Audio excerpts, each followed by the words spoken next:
प्रकार की 8 प्रकार की प्रकृति होती है। जैसे पृथ्वी, जल, कितने हो गए? पृथ्वी, जल, वायु, आकाश, अग्नि, कितने हो गए? मन, बुद्धि, अहंकार। ये 8 प्रकार की प्रकृति होती है और जीव प्रकृति के बस में होता है मेरी मैया। हम सब प्रकृति के वशीभूत हैं, लेकिन मेरा कन्हैया प्रकृति के बस में नहीं होता, बल्कि प्रकृति को अपने बस में रखता है, बल्कि प्रकृति को अपने बस में रखता है। ये 8 प्रकार की प्रकृति भगवान की पटरानी बनी है, कोई रुक्मणी बनी है, कोई जामवंती बनी है, कोई सत्यभामा बनी है। आज एक और राजा हुआ जिसका नाम था मेरी मैया भौमासुर। क्या नाम था? भौमासुर भी अपने आप को भगवान मानता था, लेकिन मेरी मैया मैं आपसे कहना चाहूंगा, भगवान बनने में फायदा नहीं है।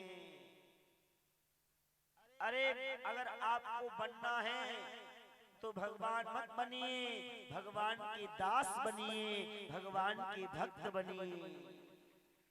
अहम ही नारायणम दासा, भगवान के दास बनिए। मैया हमारी इस भूमि पर बड़े बड़े भक्त हुए हैं, हाँ, जिनके नाम आज भी जिंदा हैं, लेकिन उनके नाम के पीछे देखिए वो अपने आप को दास मानते हैं। कबीर दास, रैदास, सूरदास, तुलसीदास, जिन्होंने सारे ग्रंथों को रच दिया, रामचरितमानस को रच दिया, लेकिन फिर भी तुलसीदास भगवान का दास। मेरे मैयाओं, आप सबसे कहना चाहूंगा, भगवान के भक्त बनिए, भगवान के दास बनिए। भगवान बनने में फायदा, हाँ, अगर भगवान बनोगे तो मेरी मैयाओं शायद ये जीवन सफल नहीं हो पाए। अगर भगवान के भक्त बन गए, भगवान के दास बन गए, तो शायद ये जीवन हमारा सफल हो जाएगा, सफल हो जाएगा।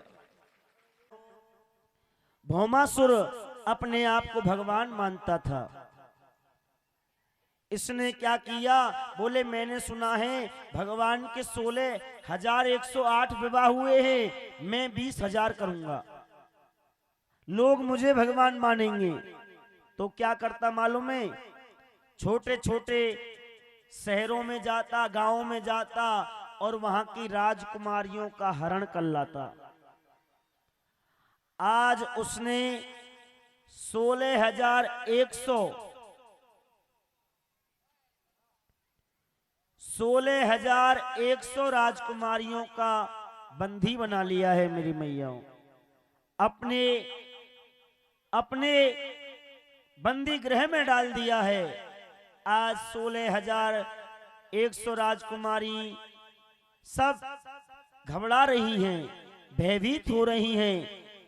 भौमासुर ने मन में विचार कर लिया कि जब ये 20,000 हो जाएंगी, एक साथ विवाह कर लूंगा। आज 16,100 राजकुमारियों ने भगवान को सूचना भेजी, भगवान को प्रार्थना की कि हे द्वारकाधीश, ये भौमासुर हमें अपनी पत्नी बनाना चाहता है, लेकिन हम इसे अपने पति रूप में स्वीकार नहीं करेंगे। अपनी जान दे देंगी, लेकिन पति रूप में स्वीकार इसे हम नहीं करेंगे। तो मेरी मैयाओं, आप हे गोविंद, हे द्वारकाधीश, आप हमें बचा लीजिए, आप हमारी रक्षा करिए। आज 16,100 राजकुमारियों की प्रार्थना भगवान ने सुनी। भगवान द्वारकाधीश भौमासुर के यहाँ पर पधारे और भौमासुर से भगवान का युद्ध हुआ। भगवान का युद्ध हुआ। भगवान ने ऐसा प्रहार किया, ऐसा प्रहार किया, भौमासुर को मार डाला है, उसका उद्धार कर दिया है मेरी मैया।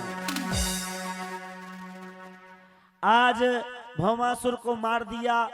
भौमासुर के बंदी गृह में जाकर के भगवान ने जैसे ही गेट खोला, आज उसमें से बड़ी सुंदर सुंदर राजकुमारियां निकलने लगी।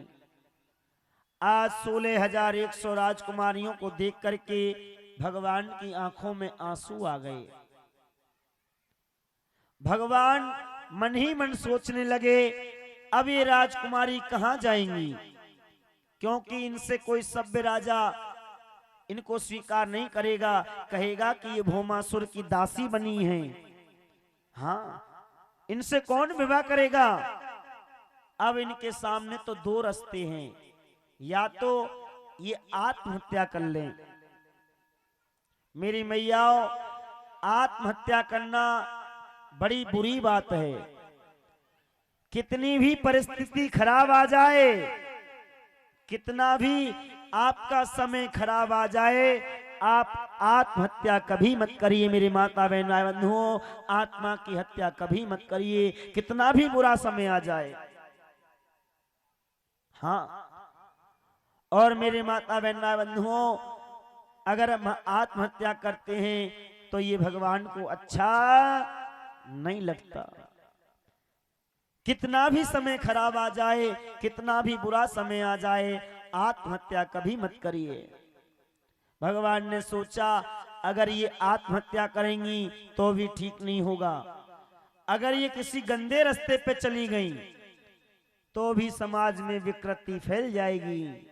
भगवान ने कहा, अरे गोपियों, अरे राजकुमारियों, अगर आप बुरा ना माने तो एक बात कहूं।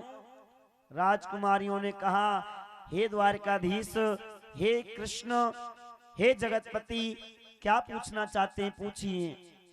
आज राजकुमारियों से कहा, अगर आप बुरा ना माने तो आप मुझे पति रूप में स्वीकार करेंगी।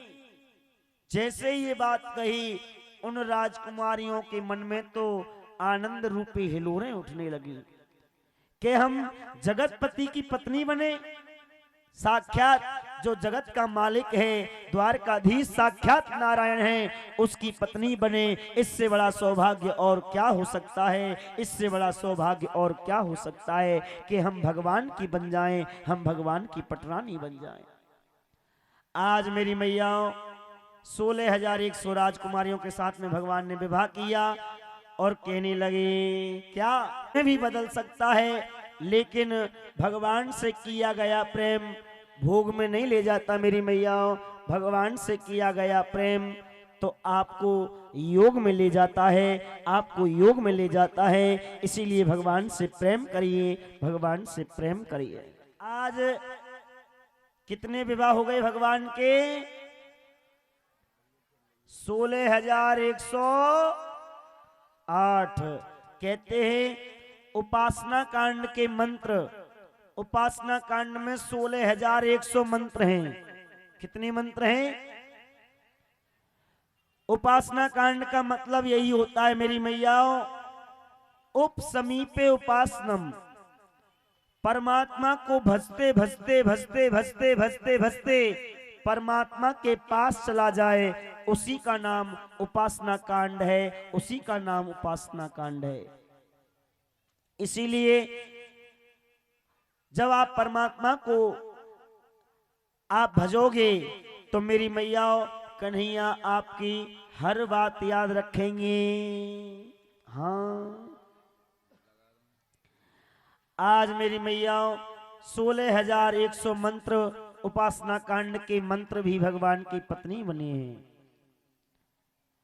आज एक पत्नी के 10 पुत्र और एक कन्या ने जन्म लिया, यानी एक पत्नी के कितनी संतान हुई? 10 पुत्र और एक कन्या, 11। अब आप हिसाब लगा लीजिए भगवान का परिवार कितना बड़ा हो गया होगा। हाँ, और हम लोग कहते हैं हम दो, हमारे दो, 4 हो जाएगा तो क्या होगा? जी, इनको कौन पालेगा? हाँ, कौन खिलाएगा? ए जी, हाँ जी, हाँ जी, अन्ना जी। हाँ, आज हमारे बीच में मेरी मैयाओ, हमारी मैया भी आई है। हाँ, हमारी मैया भी आई है, धर्म की मैया। हाँ, धर्म की भैया मैयाओ, देखो कोई इस पंडित जी को गुरु मानता है, कोई अपना बेटा मानता है, हाँ, कोई अपना भक्त मानता है, कोई अपना बच्चा मानता है। तो हमारी मैया हमें अपना बेटा मानती है। जोरदार ताली सेवा करें मैया के लिए।